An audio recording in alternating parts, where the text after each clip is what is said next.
अस्सलाम अलैकुम वरहमतुल्लाह वबरकातुह। कैफ हालुकुम, कैफ सेहतुकुम। दोस्तों, उम्मीद है आप सब खैरियत से होंगे।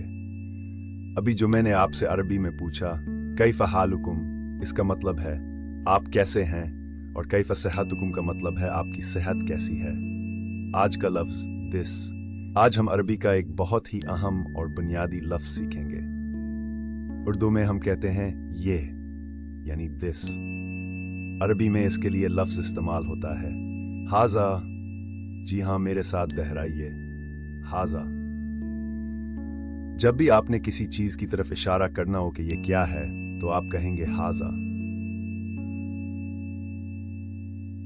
अगर कहना हो ये कुर्सी है, तो कहेंगे हाजा कुर्सी।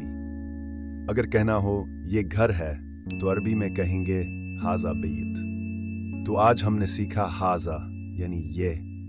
इंशाअल्लाह अगली वीडियो में हम मजीद नए अल्फाज सीखेंगे। कमेंट्स में बताइएगा कि आपको ये वीडियो कैसी लगी। मास सलामा।